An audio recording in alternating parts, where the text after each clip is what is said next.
Okay, so hi everybody, welcome to our weekly for this week. This is weekly 5, and let's start with demos. Should I start, Terry? Yeah, go for it. Yeah, okay. Apparently I'm not, Yep, I cannot share my screen. that's my fault, and now you can.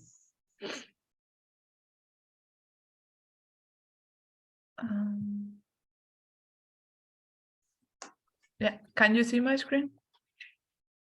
Yep.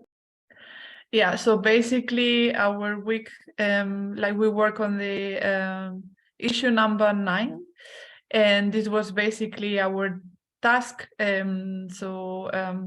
We just wanted to enable the users to add an item on the list, and then depending on the submission, we would show different prompt messages. So one of them would be if the submission is empty, then we will show an error message. Another one, if the item is added like as a successful message. But if the item is added twice or even with a misspell, we would also show another message.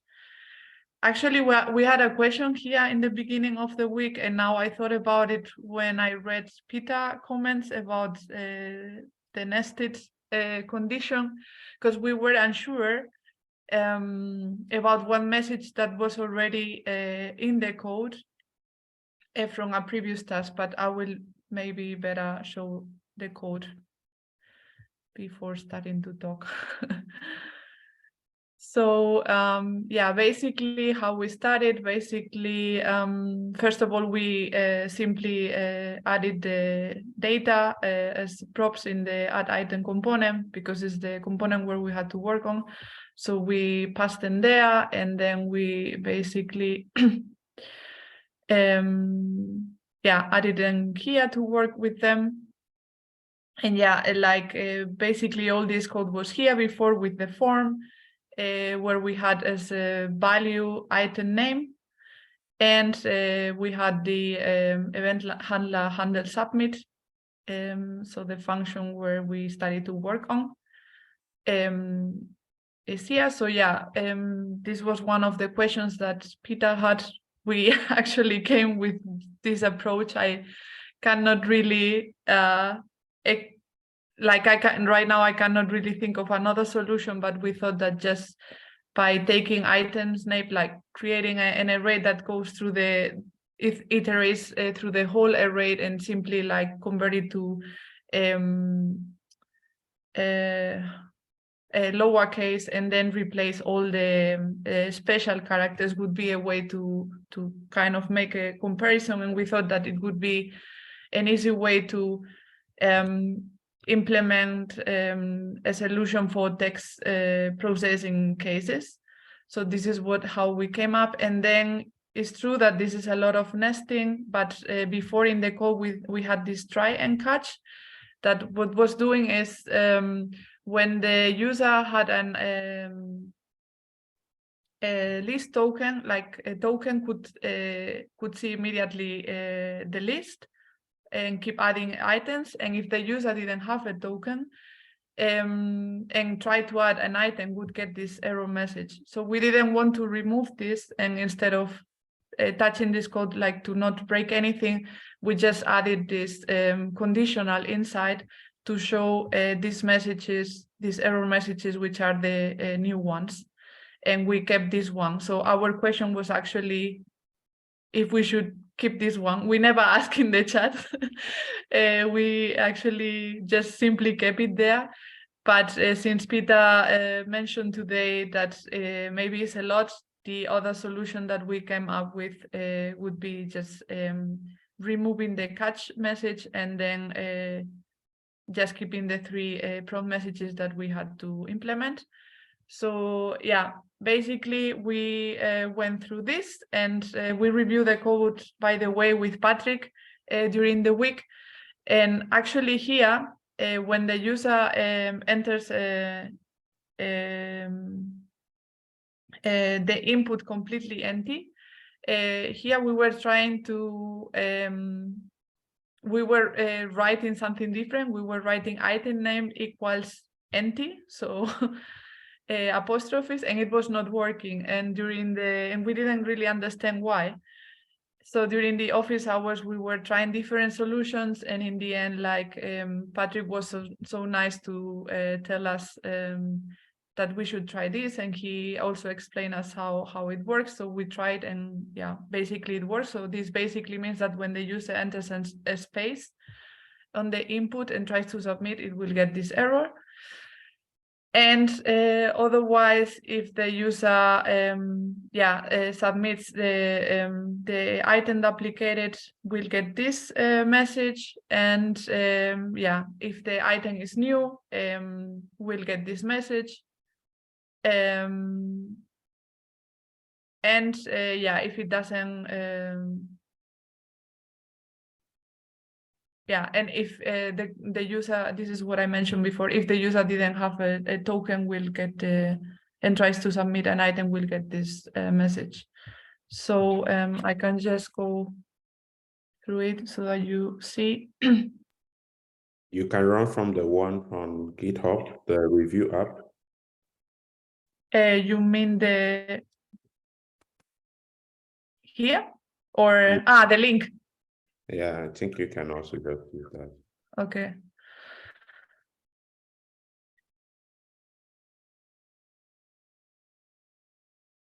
Yeah.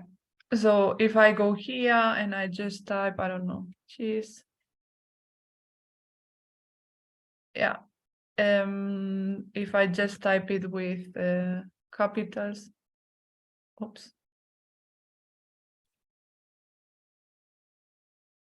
No, this was actually not happening before with my code. What is happening now?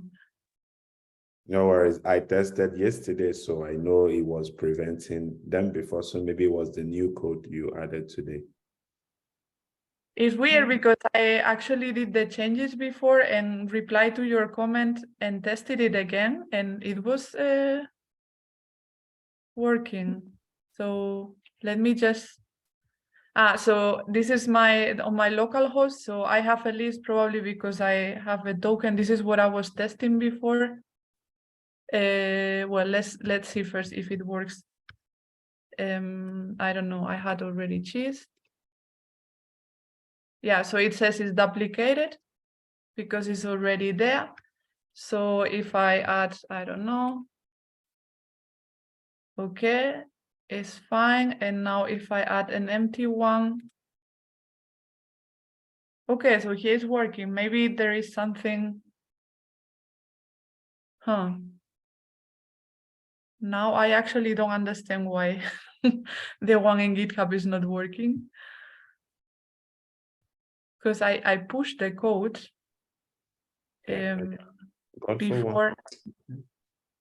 Maybe you don't have a list in the GitHub one or something. You mean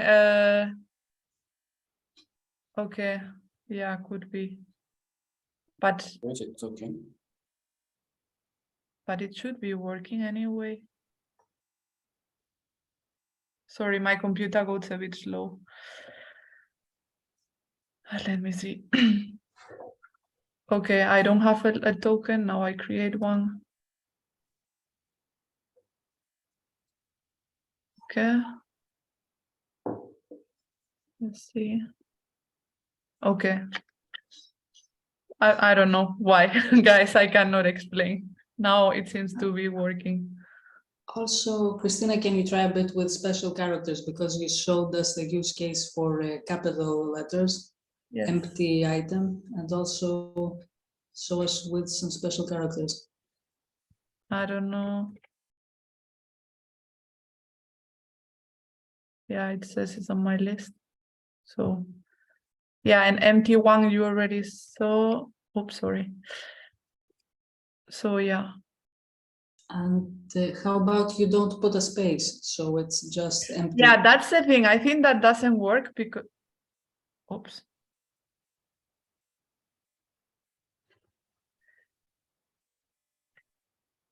That doesn't work, and this is what we try with Patrick, because we wrote on the code item name equal apostrophes, and was not working. And then we were just trying several things also with regex, and in the end we came out to this solution. So this is actually with the space. If you add a space, with no space, to be honest, we didn't know. So what happens if without the space you press add item? It says Okay, so without this field. So this is coming probably from another part of the code. I mean, this is even better. So Or I don't know if this is coming, it comes automatically from the form, or? Yeah, probably you have, yes, Peter. I think if you set that as a required field, then probably you get that. But can you click the add item? Is that when it pops up? Yeah, both. Like if Okay. now I'm pressing on the keyboard, and now I'm pressing here, so it pops up both times. That should be because you have it as a required field in the HTML form.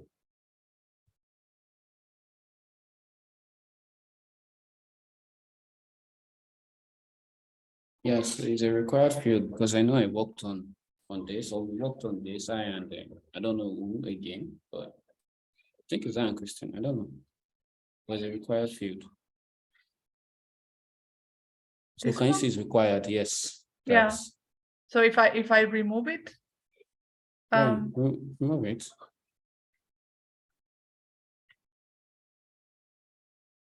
okay. So you have to run it on your local host, and yeah, it's open. Just go to your browser. Yeah. No, you're on the live URL, so you have to go to your local host. Oh, damn it! Sorry. Is this also no? Okay, I need to open it. Sorry. I think it's running already. Yeah, it's running. No, there's no need. It's running. Like you're running. But I think I close the window because normally it gets open on Chrome, and I close it. Christina, can you see that if you go back to your VS Code, you can see that you're running like two, your development server is running on two ports. So port 3000 and port 3001. So you need to close one and just it was closed. It was closed. Like I closed the window. Yeah, okay, nice. So you can use port 3001 here. This should be the sorry, I first need to create a list, add item. Let's see now. Okay. Now I just simply press on the keyboard. And again, cheese. Okay. Yes. Okay. So it seems to work now. Okay, so I didn't realize that the require was there. Yeah, but you can put back the required. It's good to have there. But if I put it, then we won't, like, it won't work if I just add an empty input. It will only work, like the message will only prompt whenever there is a space.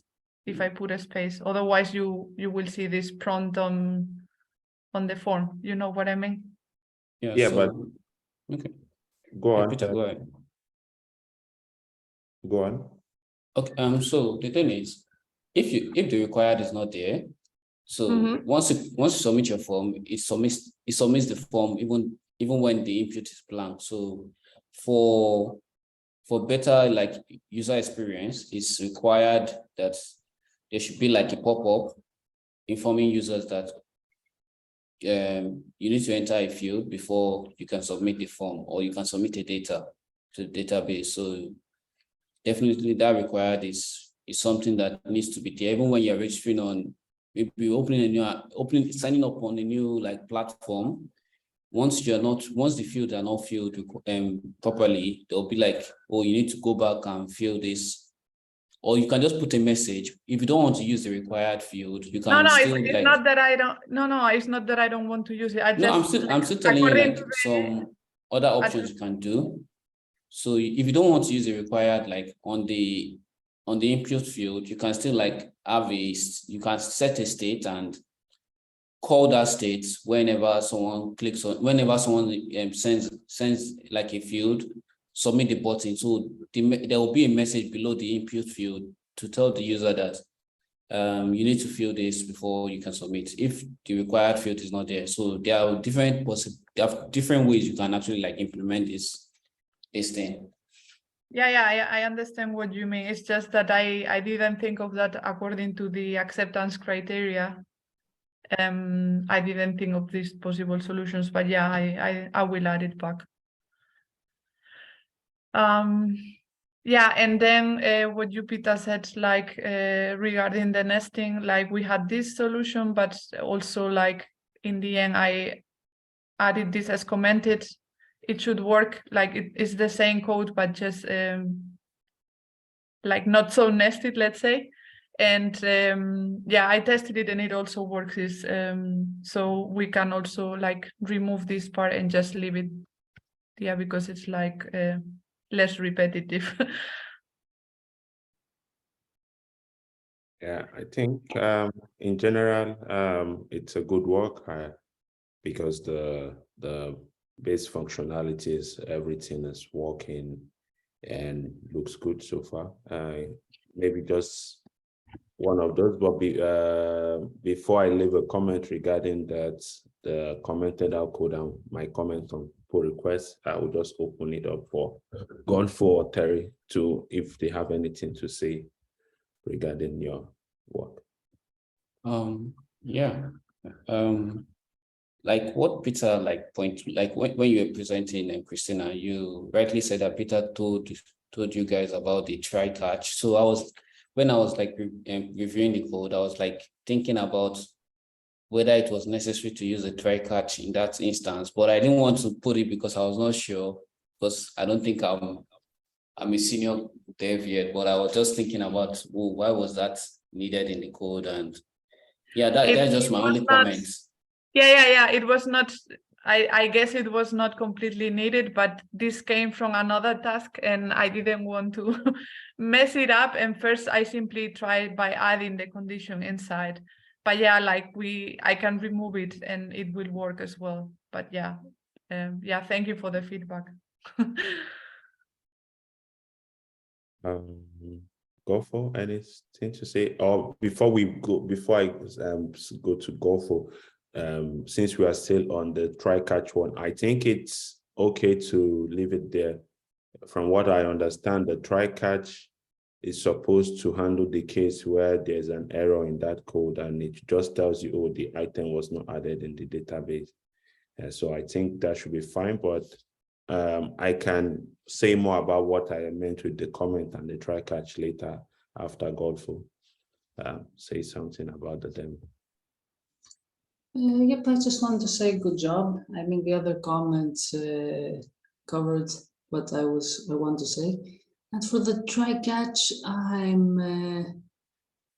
yeah, for the error, I'm not sure where it's coming from. So, I mean, in JavaScript, you have to throw an error somewhere. So where is the error thrown? So it's catched.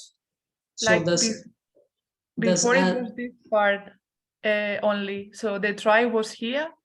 And this was coming from a previous task where they were supposed to show these two messages. If the user has a token, will show this message, and if it doesn't have a token and tries to submit an item, then will show this one. So I was not sure if this was still necessary. So that's why I kept it there.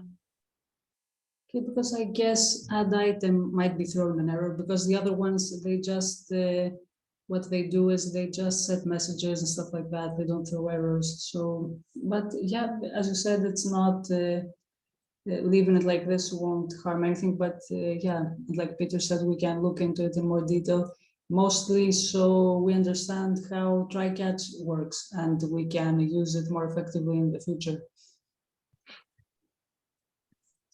Yep, so that's it for me. Great job. Thank Yep. you. Regarding the comments, I think the try catch should be there. It should handle the case for the add item, since that's what adds the data to the database. So from what I understand from your code so far is, if it fails to add an item to the database, probably because of token or whatever reason, it throws an error. That is why you show the user this item was not added to the database. So that try catch, my opinion, should still be there if it's been there so far. My comment was more regarding all the nested if else. So it's not really clear. It's not straightforward for me reading the code to understand what you are trying to achieve with the code base. So I was suggesting something more like maybe I can show a sample pseudocode if you stop sharing. Yeah, sure.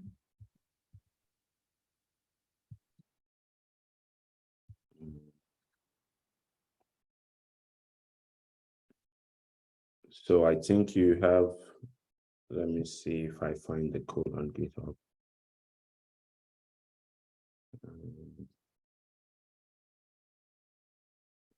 Oh, anyway, it doesn't matter. So I think you have something like this. And you have add item. And then you have all the if else statement. So my comment was more about refactoring, and all you are trying to do in that function is to validate the input. So I was saying you can refactor that, have them in functions. You can have something like maybe say something like it's valid. That's one way. And then your is valid function could be something like a function that could do two things. So maybe one function check is empty, for example. And then the other one could be like check existing. This doesn't have to be the same name, but for example, you have this. And reading this, I know, okay, maybe there's a function to check if it's valid, or I can check them here. And the first function, I know reading it checks for if this input is empty. So let's say item, and each of these takes an item. Looking at this, I know this takes, I don't have to look through a lot of if else. Then probably in one function, the only thing this function does could be, the only thing this function does could just be check that item dot maybe lower case or dot trim, removing all the empty spaces. And you say maybe dot length not equals 0, for example. Sorry, I have a German keyboard, so I'm always missing my. So I know what you mean. So something like that, and it's just one function, and then you implement this one, and it just does the checking if it matches, say, maybe it takes the item name, then it takes the item list, and then you do your item dot includes, something like that, item list dot includes, the same check you did in those places without doing if else. So if you read this function, just reading the try catch, you know, there's two things you are doing in the function or in the submit. You are checking if the input is valid, and you can have an if else here, like, or check if this returns false, then you set a message in the React stuff and render the message. And then I know that this function just validates the input and adds an item to the database. If I really want to see how it's working, I can go into each of those functions and read. Another advantage is you can write tests for each of these functions, separate unit tests to be sure that they are always working. With what you have, you cannot write a unit test because it's all inside one code. So my idea was more like refactoring and having everything inside functions so you can easily see what they are doing. And it was not about the try catch and what the try catch says. Do you get what I mean? Yeah, now I see. Just to have one function for every message. So that is, yeah, clearer and cleaner as well. Yeah. Okay, yeah, thank you. Yeah, so that's mostly what the idea was about. However, you named the functions, it wasn't, what I just did was just a quick prior to it, so yeah. Yeah, sure, thank you. So I think now we can move on to the next demo, or I think I saw something from Terry, they were not ready, but you can feel free to just discuss the work you have, what you have so far, the code, the experience, and whatever challenges. So it was quite challenging. Even right now, I'm still like confused on what to do because I know the task is kind of large. I just want to share my screen and just show you something I actually like experienced or witnessed. So I'm kind of, let me just share my screen. Okay. So when I looked through this, so for instance, once you create from this, wait, sorry, let me stop sharing and share my code again and with the browser. So,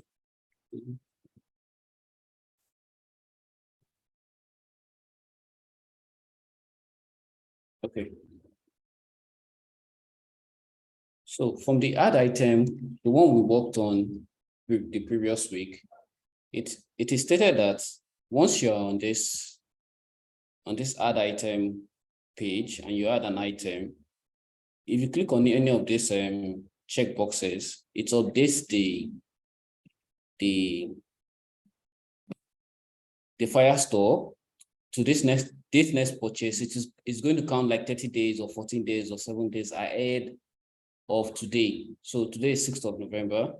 So if you added it rightly, because the code has already been written on VS Code, it's going to count till the 13th. But right now, once I wrote this code, like to this week's tax, I was kind of confused why this date last purchase and date next purchase is still reading 6th, because whenever you click on a checkbox, why is it not working?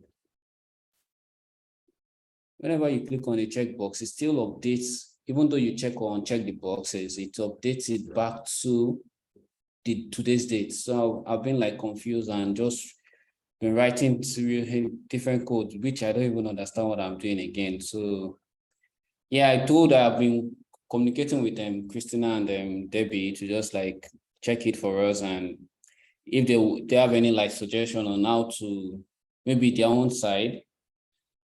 But I know they also like they were like, oh, this thing is really like it's going to take some time and it's going to be tough. But I don't even know what to even explain this week. I'm kind of disappointed, but yeah, I think that's just what I wanted to like point out. But I was not really clear about everything, so yeah. The issue, the problem you are facing is the date next purchase is being wrongly calculated.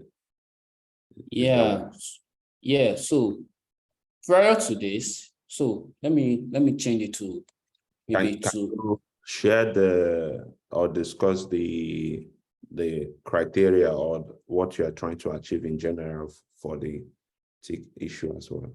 Okay.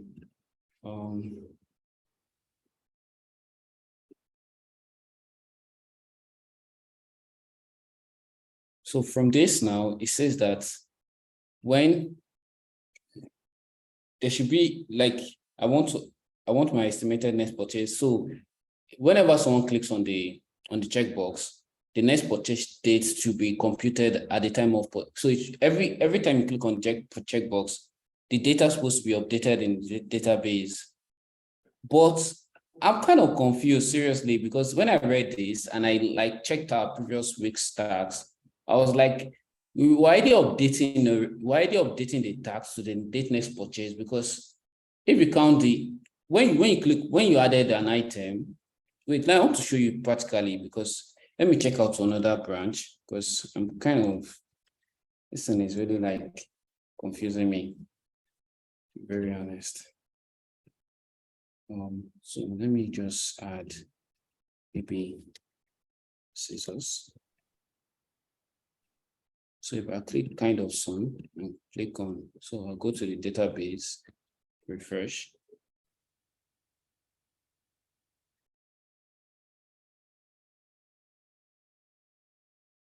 Wow, what's happening? So let me check. So I don't think I created, okay, there's no token. Sorry for wasting your time. But it says it was saved in the database. I don't think I created a token, so let me create a new list. Okay, yeah. So let me add, I think that was the problem. So I'll add it again. I'll do scissors. Add, okay, now let me check the name of the token. Okay, so let me refresh.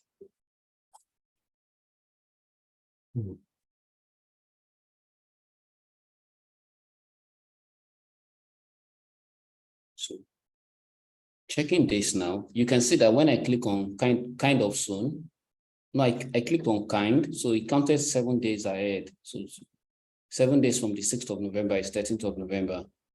But this date last purchase now, once I click on this, let me go to the list and I click on this, it's going to update this information now to today's date, which is 6th of November.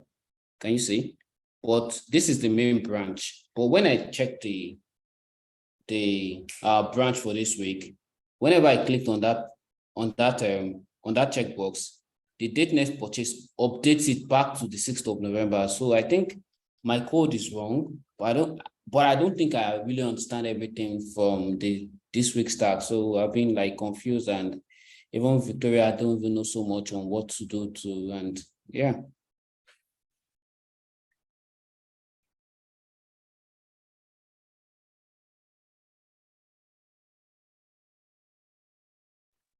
So I'm not really sure what's happening. So maybe it's also how the function, how the time is being calculated. So I think Golfo wants to work with you on solving it tomorrow. But I think so far it's okay. It's I think you guys did a lot of work this weekend. At least for me, I was impressed by seeing how you guys did your collaboration with Christina and the other team also stepping in to help. I think, in my opinion, that's what shows that people are working together in a team, because if you are in a team, you are meant to help each other. So that's a really good sign so far. And also, it's totally okay when you work somewhere to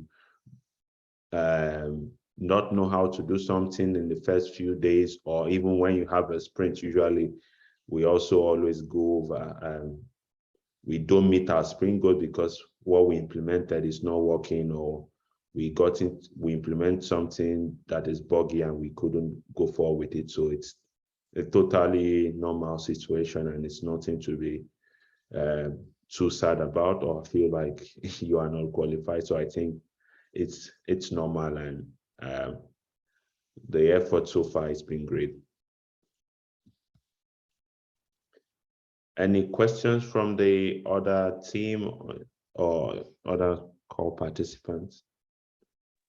No, I just wanted to say that, like Terry, and like I try to have a look at the task and try to help, but I know how Terry feels. I also find it super complex, and I had my issues to understand how to proceed with this. So don't feel frustrated, Terry, because it's a very complex task. So you try to do also your best.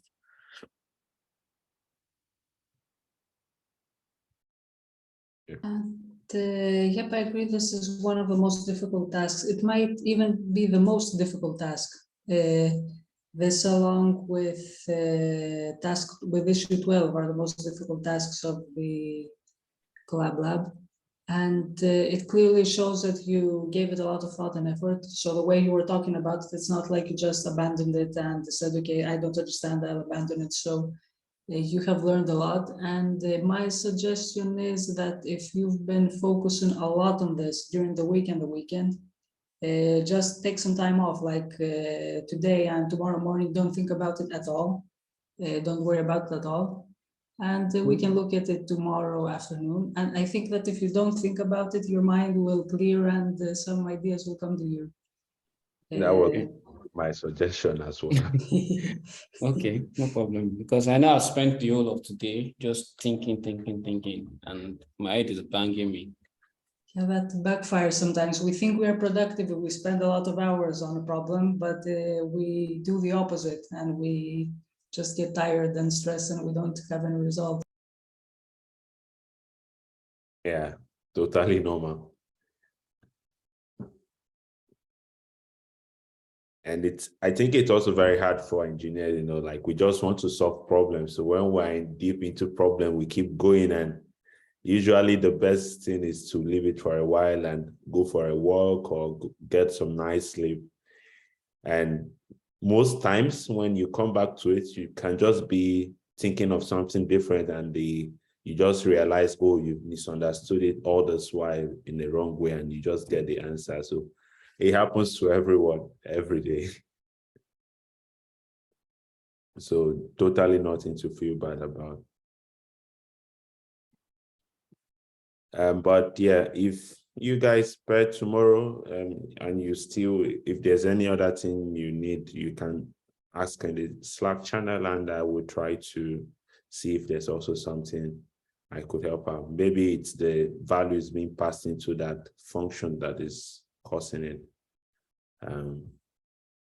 But if you also have the draft, I can take a look if I have some time tonight, but that I can't promise on that. Yeah, sure. I think there are some code already on the branch. Yeah. Cool. Very nice work. Just get some rest and take your mind off it so you don't feel down because of I think that's one of the motivating things when you go through these challenges, and when you solve it, you feel really proud of yourself, like, oh no, I did this. So it's the up and downs of being an engineer. Luckily, it's not a production app and no PO is coming down your neck Monday morning like, Peter, do you have this ready? Yeah. So I think that's the end. I just remembered something and I would like to mention in the call. I will be traveling this week, but I will be available, maybe not so active in the Slack, but I will still be there to do other stuff, like maybe the office hours that I have to do this week. But I'm going for a workshop, so I may not be so active, just in case. Okay, thank you, Peter, for letting us know. And for me, it's going to be the opposite. My maternity leave is starting, so I won't be working full-time at my job and I'll have lots of time. So this is going to be good this week. This week, the teams are going to be Victoria and Christina and Debbie and Terry, but maybe Victoria and Debbie won't be able to join because they're not feeling well, they're sick. So I don't know. It's going to be Christina working on one issue and Terry working on another. But until they come back, I will have lots of time to help you out. So I can sort of be like a team member. If any other mentors have time also, that's cool, but I will have plenty of time. So let's see the next issues. I will show my screen. With regards to that, I may be available on Monday. Okay, maybe tomorrow evening might not be possible, but Wednesday and Thursday evening, after I'm back with the workshop and I'm not too exhausted. So you can just ping me on Slack because I may not check it. So you just ping me if you need a second teammate to discuss solutions and things for your task, since it could be just one of you. Okay, thank you, Peter. So I'll share my screen with the issues. And this week we're going to have issue 11 and issue 12. So issue 11 is pretty straightforward. So until now we've been adding items to the list. But as a user, I want to be able to delete items from my shopping list, so my list isn't cluttered with items I don't want to buy in the future. Or somebody might make a mistake when they're entering an item and they want to delete it right then. So the list item component renders a button that allows the user to delete an item from the list when checked. Usually this can be like an X button or something like that. Clicking the delete button prompts the user to confirm that they really want to delete the item. And the delete item function in Firebase.js has been filled out and deletes the item from the Firestore database. So there's already a placeholder function for you, a delete item that you need to fill out. And let's see the wireframe. So yeah, it can be text, like here, it can be an icon. And usually this is good UX whenever we have destructive actions like this. So if this will destroy the item, so we want to, in case the user clicks on it by mistake, we want them to be able to cancel. That's where we want to add the confirmation. It might be tempting to create your own modal dialog to handle confirmations, but models are fraught with accessibility concerns. So it's better to use a simple JavaScript confirm dialog. So this is native by JavaScript, and you can use this one. Any questions about this one? For any reason, I'm not seeing your screen anymore. Oops. Is it only me? No, you are correct. I wasn't sharing. Did you see the wireframe? No, but anyway, I can just check it by myself. No worries. Nope. I closed it by mistake. Here's a wireframe, and so yeah, you want next to the item to have a delete button. That can be text or it can be a button or something. And yep, and it's better to use instead of a model component, it's better to use this native confirm function, which opens a native dialog that I don't know if we have seen it. It looks sort of like a browser window, because this is better for accessibility. And any questions for this? Yeah, I know when Debbie and I worked on this, because I think we complained, or we stated it out that that's wireframe, because we were like, I know we wrote the code for that like pop-up dialog box, because I was like, we need to finish everything, but I think that was one of the also criteria that I think it should be broken down to only the specific tasks for that particular week, because we were implementing almost everything from that wireframe you're just showing now. So, but I think this should be okay. I think we can do it. Yeah. Yep. I don't know, will it help if I write a note that only the delete button should be added? Yes, so that's,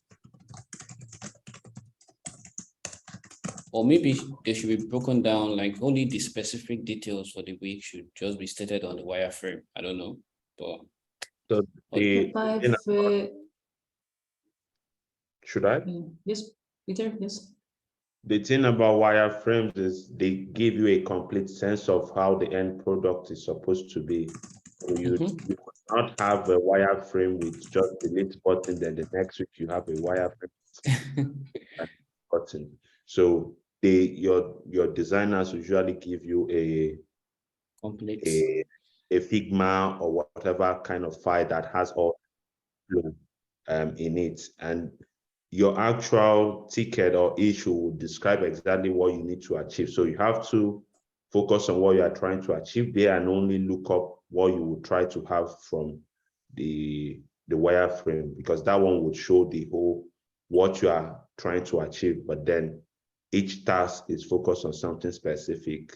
So if this one's from the acceptance criteria says just implement delete, then your focus should just be on delete and without adding details. Then the next week you can add them. If it's not clear if you should have both buttons and make one hidden, you can clarify usually with the whoever does the designs, maybe the product owner or the UX designer, to see if you need to add both buttons or one. But for this specific issue, it's just adding one button. So just to give you an idea of how this works in practice, because usually designers will not give you each detailed wireframe for specific issue.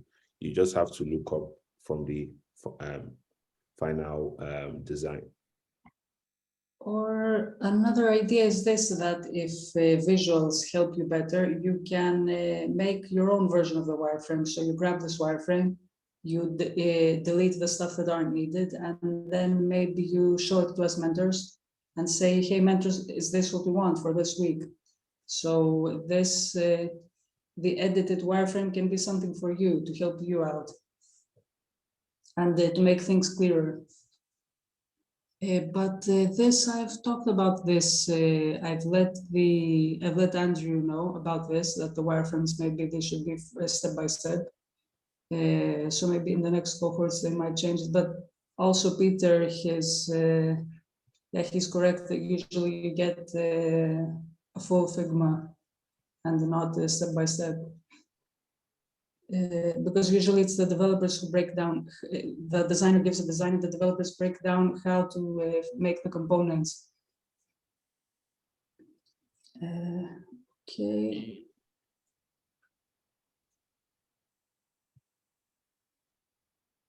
Anything else? Yeah, clearly understood. Okay. And let's go to issue 12.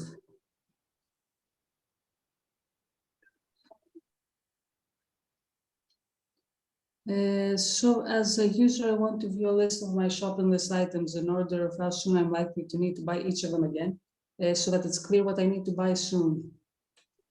Certain items, by how soon the user might need to buy them, will make it easier for the user to identify what they need to buy, which will in turn help them plan better their shopping trips.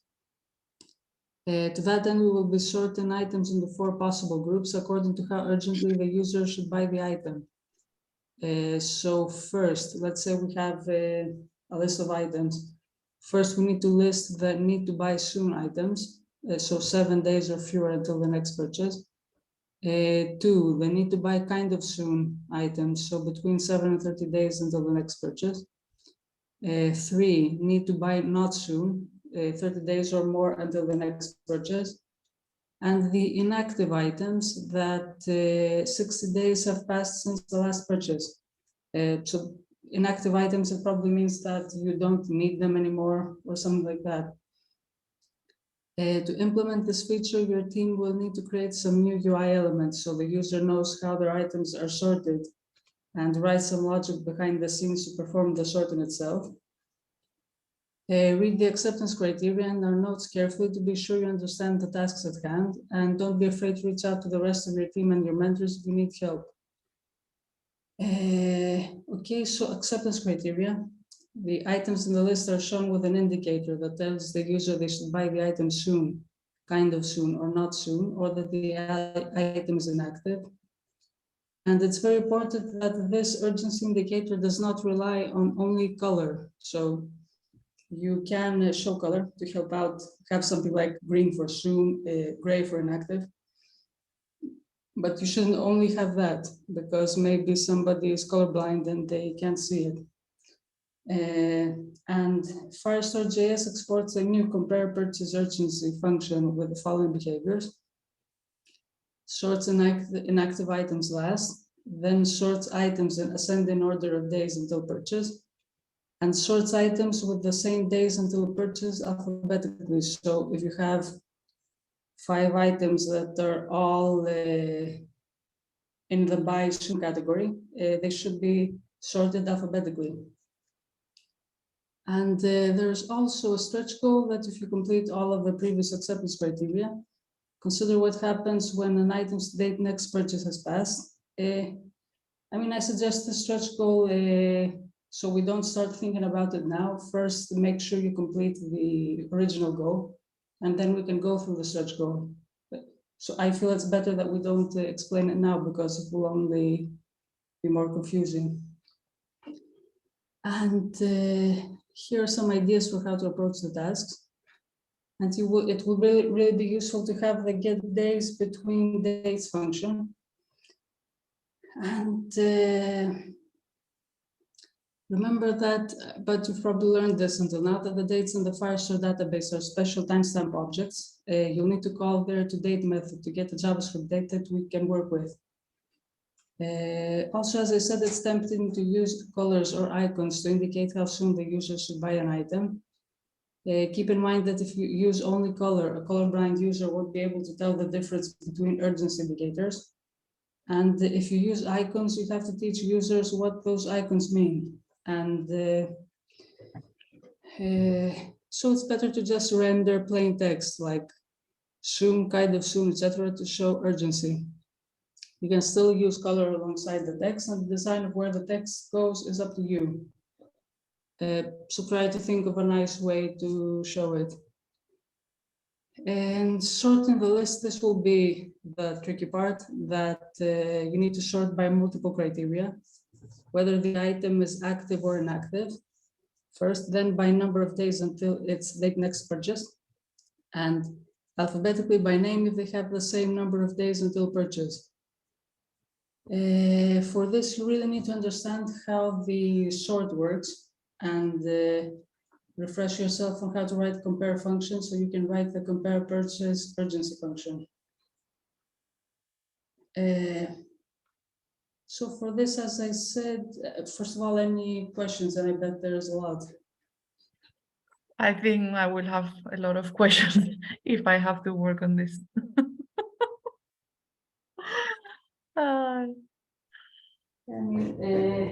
Questions will come up. This is the kind of task that questions come up when you're working on it, because it Yeah, seems, exactly. First, I think I need to reread everything and make sure I understand everything, and then. And it's a sort of thing that you need to read alone and then think about it and then start having questions.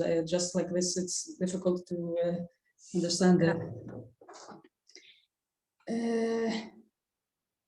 Okay, so normally there's the 11 and 12 is the easy task and the difficult task, and normally I would give the easy to the team that worked on a difficult task and the difficult to the team that worked on an easy task. But this week you both were working on the difficult task, so I don't know how to, so you can just pick. But of course, the issue 12 first needs the issue, which one is it? Issue 9. I mean, your issue there, and Christina, your issue needs to be fixed first, the current one, before a team can move on to issue 12. The issue 11, somebody can work on, can start working right away. Yeah. So, okay, that's past after 24 hours. Yeah, I and Christina would sync. I think what we can do this week, since Debbie and Victoria, they are not so strong, I think I and Christina can work on 11. I don't think it will be quite like it would not take as much time as maybe week issue 10. But that once we're done with the previous tasks, then we can move to issue 12 and yeah, start working on it. I don't know if Christina agrees. Yeah, like first of all, I need to rework my like today's task, and afterwards I can go through this one. I don't know how long you will need also in your current task. So for the If you current need task, help. so I tomorrow would go for is coming along. So, but before then, we can maybe work on issue 11. I don't think issue 11 affects any other work for this week or for the previous week. So we can work on that first and switch and go for you come along on the call and go for works along with us for issue 10. Then we can now move to issue 12. Okay. So it will be like it's a long week, but we can do everything. Okay, yeah, so I'm a bit confused now. I mean, the first priority should be the issue 10, since that is from the previous week. So I suggest we work on that one on Monday to get it out of the way, because the delete item issue, it's rather straightforward and it can start a bit later. That's my suggestion. Or you can talk about this and we can assign the teams tomorrow.